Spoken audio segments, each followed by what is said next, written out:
Good morning, everyone. It is Saturday, January 25th, and as advertised, wearing the deer, and I'm hoping I'm not going to be wearing it too much longer. Not because this isn't awesome, but because of the circumstances. I said I would be wearing this until the streak is broken, or they win first, whichever comes first. Anyway, so yesterday, let's wrap up our games. First game of the night. Not the first game chronologically, but first game we'll cover. Carolina easily handling the HC Venom. This game was tied for a brief moment at 1-1, but then Yuri Pastuka. Yep, he's back. Scores at 15:22 of the first period for the game-winning goal, scoring on Venom netminder John Moriarty, who stopped 37 of 44. Mario Cavallari stops 30 of 31 shots. Decidedly in favor of Carolina, especially the first and third periods where they got 17 shots in each period. Crowd of 2850 on hand. So Pastuka had a goal and an assist. He had 2 assists from both James Farmer and from Jan Salak. Marquise Grant-Mentis had the only goal for the Venom, who did have Dustin Gisso travel with them. Very unusual that he travels on a long road trip, but he was available. And it's a good thing because the Venom only dressed 12 skaters. Plus the 2 goaltenders. So they are very short-handed this weekend. Hopefully nobody gets hurt, because we know what can happen on a long road trip. All right, so the HC Venom are now 7-14-2, and the Thunderbirds are 19-7-3. They are still in first place in the Continental. Meanwhile, a couple teams right behind them. I was a little surprised by this. I thought Athens would most likely win on Friday, but Columbus, they go on for a 4-1 victory. It was, again, 1-1, but in this case, it was a 3-goal third period that busted the game open for the River Dragons. Game-winning goal scored by Ryan Hunter at 11:11 of the third. We had 2 goals and an assist from Justin McDonald. And Garcia, this lone goal scorer for the Athens Rock Lobsters. The win goes to Matt Petesian. Played very strong game, 34 of 35 saves. Probably the best goalie performance of the night. Josh Rosenzweig, he takes the loss, 24 saves and 28 opportunities. Shots were pretty even throughout the game. Crowd of 2573 on hand. I know the weather is still kind of cruddy down there, down south in many spots, and Columbus did get hit pretty hard. Athens now 18-4-2, just their 4th regulation loss of the year. Columbus 18-6-3. Ironically, 2 of those overtime losses have come to the River Dragons. All right, and this was really quite a finish. So we got it's 4-3 Monroe through a big chunk of the third period. Justin Daly ties it up, and the game goes to overtime. But then it's a 2-on-1 break, and Blake Anderson scores the game-winning goal. 2:45 of the overtime session. A 5-4 overtime win for Monroe. Now, because Monroe only got 2 points rather than the 3, and the Bobcats got the loser point, that means that Bobcats are still in that 5th place spot by 1 point. So tonight's game is going to be intense. It's Sean Kuhn doing enough to get the win, 21 saves. Hunter Verostek saves 28. The game was even in shots, 15-15 through 2, and then in the third period, Monroe got their offense going, generated 17 shots on goal. So yeah, that put the game away. So we had Corey Cunningham with 2 goals. Team tried to get him that hat trick, but a couple opportunities just didn't pan out. Scotty Koash with 2 assists, as is the case with Frank Schumacher. Oh, I'm sorry. Schumacher had a goal and an assist. He did score a goal. That's right. Justin Daly, 2 goals on the night. And it was Andrew Uturo for the Bobcats with a pair of assists. Yeah, it looked like things were going to be pretty scary for the Bobcats for a bit, as Gavrilovic, I can't even say that, Gavrilovic, unless I look at the name, gets a penalty right at the very end of the third period. So Monroe started on a 4-on-3, but then they had a guy go to the box themselves. So yeah. Anyway, it was a good game. Good game. Good crowd on the hand as well. 46-42. Okay, so first 20 minutes, you thought Watertown was going to walk away with this, didn't you? I kind of did. I was like, boy, there's just not much going on with Danbury. They're getting some shots, but they're mostly perimeter shots. Watertown's handing it to them. To Danbury's credit, they go in during the first intermission, make the adjustments, come out on fire, and end up making a big game of this. So, yeah, it ended up being very exciting. Decent crowd on hand for Watertown Friday night. Yeah, for Danbury, again, the first 20 minutes, you'd like to forget it. Stephen Klink scores for the Wolves at 2:36. It's Mark Patero scoring at 9:02 and Trevor Lord scoring at 16:45. All the goals last night were even strength goals, of course, until we got to the shootout. So yeah, in the second period, Danbury comes out with renewed fire. 4:11. It's William Berry scoring. And then Dylan Huckabee, my goodness, Hullaby. Sorry, Dylan. I knew I was going to do that because I knew a Huckabee in college. So anyway, yeah, Dylan Hullaby has been a fantastic addition to the Danbury hat tricks. And so he gets his first of 2 on the night at 5:34. Just when it looks like Danbury's closing in, it's David Gaeta scoring at 10:13. And so, back up by 2. But then there's a pretty quick response from Corey Anderson. He scores at 11:46. So, again, just a 1-goal game going into the third. Shots are pretty even through the game. So finally, third period, it's Hullaby scoring again, 6:38. Got that big body in the high slot. Wrist the puck home past Anton Borodkin, and we are tied up. We ended the game with shots 38-35 in favor of Watertown, as neither team were able to get the puck home during the overtime session, although in the overtime session, shots were 6-2 in favor of Watertown. They were really putting the pressure on Connor McCollum, and maybe that kind of wore him out a little bit because in the shootout session, it was David Gaeta scoring on a nifty little backhander move.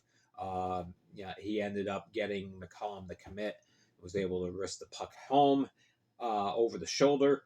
And then because it was a second round, Tate Leeson also was able to dangle and tickle the twine. And that officially closed out the game. But the shootout winner goes to David Gaeta. He had a goal and an assist as well. Trevor Lord, a goal and an assist. Mark Patero, goal and assist. 2 assists from Tate Leeson. 2 assists from Graspy. A goal and assist from Klink. So everyone that got on the board for the Wolves had multiple points. There was nobody that just had like 1 goal or 1 assist. For the hat tricks, it was Hullaby with the 2 goals. Corey Anderson also having a goal. And Connor McCollum, he stops 34-38. Borodkin, 31 saves in the victory, plus 2 in the shootout. And there you go. So Danbury is now 13-10-6. Watertown is 17-11-1, and they pull into a tie for second place because this fantastic comeback by the Rockers. This game was scoreless through the first 51 minutes of the game. Both goaltenders making big saves. Now, Nusiainen didn't have to save as many as Babin, but Babin was lights out. Shots through the end of two were 30 for Port Huron to 12 for the Rockers. But the Rockers were picking and choosing their shots, and the shots that did get on were good shots. There was one point late in the second where Nusiainen ends up getting dropped with a collision in front of the net. It was nothing malicious or nothing worth a penalty, but he did get banged up, and there was some thought that maybe he would have to go out, but he continued in the game. Third period, that's when everything happened. Jamie Bussell is the one that finally ends up getting the puck past Babin, and it was kind of a fluky goal. It was supposed to be just a simple pass to the slot, and Bussell somehow the puck goes in, so he breaks the scoreless tie. And then the big highlight of the night, Matt Graham scores just a couple minutes later, 13:40. It is his 500th FPHL point, only the fourth person in FPHL history to reach 500. So congratulations to Matt Graham. That is a wonderful, wonderful accomplishment, and I was so glad I got to see it. I know Matt would have rather had the win, but nonetheless, it is a fantastic accomplishment. And so kudos to Matt Graham. All right. So, yeah, it looks like Port Huron's in control. They're up 2-0. 16:08. Matthias Tellstrom finally finds a way of beating Nusiainen. So, yeah. And then it looked like the Rockers tied it at 18:39. There was a mad scramble in front. The whistle had blown. Then the puck goes in, but it was after the whistle was blown, so it was waved off. So the fans are very disappointed and upset, and they're gesturing, and not badly, just the wah, that kind of a gesture. Good gestures.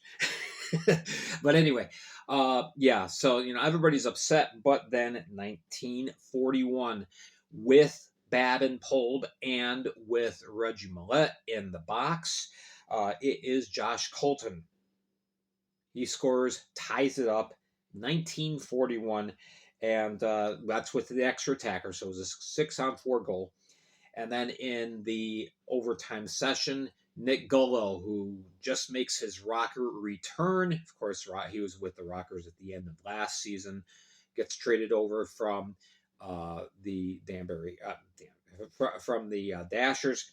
And Gullo ends up with the game winner, 119, a 3-2 comeback victory for the Rockers. So they improved to 12-16-2. Port Huron falls to 16-12-4. Crowd of 1625 on hand for $5 ticket night. So Colton with the goal and an assist, and Eli Rivers also had a couple of assists. He continues to lead the Rockers in scoring. This was also the other highlight of this game. This was also Alex Johnson's 300th Fed game in his career. So, milestones going all around, but it's the Rockers who end up with a win. All right, so then we go down to formerly snowy Biloxi, Mississippi, and the Black Bears made pretty quick work of this game. Didn't leave much doubt. It was a very quiet barn last night in Biloxi at the Mississippi Coast Coliseum, as Binghamton rolls to a 5-1 win. It's Kyle Stefan scoring at 3:16. Just a little over a minute later, it's Thompson scoring, and then Zach Sirota scores at 7:20. So just within a 4-minute stretch, Binghamton's up 3-0. They never looked back. Mississippi did come out a little stronger in the second period, and gets a goal at the 2:11 mark from Noah Hippolyte-Smith. But that was about all they could muster. They did get 9 shots on goal in the first period, 10 in the second. So they were getting some shots on goal, but in the meantime, Binghamton was getting 15 shots and 15 shots through those first 40 minutes. Third period, 54 seconds in, it's Cade Henry. He scores. And then Zach Sirota, he gets the final goal at 4 minutes. And that's pretty much all I can say about this game. There really wasn't... I hate to say it was a boring game, but it kind of was. 2,029 on hand. And as we know, that's not cutting it. Mississippi needs more fans. So for the game, the big scorer, the big highlight, I guess you could say, goes to Josh Fletcher. He gets 3 assists on the night. Zach Schroeder with his 2 goals. And a couple other Black Bears had 2 assists apiece. Connor McManama never really badly tested. He, I think, is about 3 or 4 grade A chances. He saves 22 of 23. And Ed Coffey, 37 saves on the night and 42 shots. So Binghamton is now 27-4-1. And the Mississippi Seawolves, 5-24-3. They're pretty much mathematically eliminated from making the playoffs. If they reach that 28 game, the 28 loss mark with regular season losses, that's pretty much it. You can't mathematically hurdle over all the teams that are above you in a very strong Continental Division. All right. And then the final game of the night, I've got to say one thing about this game. Whoever thought that starting at local time 7:30, no, make that 7:50, terrible idea. Push next week's games earlier. I'm sorry, but I was literally falling asleep just about at the end of the game, and it was a close game. Much too late. Much too late. If you're going to have a team that far out west, drop the puck at 7 o'clock. That's all I'm going to say about that. All right, so the Baton Rouge Zydeco, they end up winning the showcase game in Topeka. Good crowd on hand, 3,200. Well, I got to say this. I think that's a conservative number. I know the league was hoping for at least 3,000 in ticket sales. They got it. It looked like more than 3,100. Now I know only the lower bowl was full. They've got the upper rings in Topeka that were closed off, but it was a pretty good crowd. It was good to see that. Here's a city that hasn't had pro hockey in quite a while. The last team that was there was, I believe, the Pilots for the NAHL, which was 3 seasons ago now, I think. So there's been no hockey there for quite a while. But yeah, and early on, this game was all Zydeco, which I'm going to say something about in just a bit. Baton Rouge gets 3 in the first period. Beat Parker Rutherford 3 times. It is Tyler Larwood scoring twice. First at 5:27, and then at 9:57. So Larwood right away, he's on hat trick watch. The next goal though comes from Shane Haggerty. Not to take anything away from Haggerty, it was a great play, but that was at 14:04. Shots in the first period. 11-4. So Bailey Stevens, who got the start for the Zydeco, didn't have to do a whole lot. He made the saves he needed to make. In the second period, to the credit, the Dashers, dressed as the Topeka Scarecrows, while the Zydeco were dressed as the Roadrunners. That's the logos, the little graphic you see on the front of the video. They get clicking. And it is Zach Horn scoring at 10:52 to get the Dashers on the board. Then at 12:54, Juwan Davis scores on the power play. Yep, a power play goal scored. And so, yeah, that made it 3-2. Now, shots through the first two periods, 21-17. Now, I want to be careful on how I say this. Um, okay, this was a Paul Jean officiated game, which now you think I'm going to just go off on Paul Jean. No, no, but this game left me scratching my head a little bit because now you had a close game after 40 minutes of play, and it just, I don't know.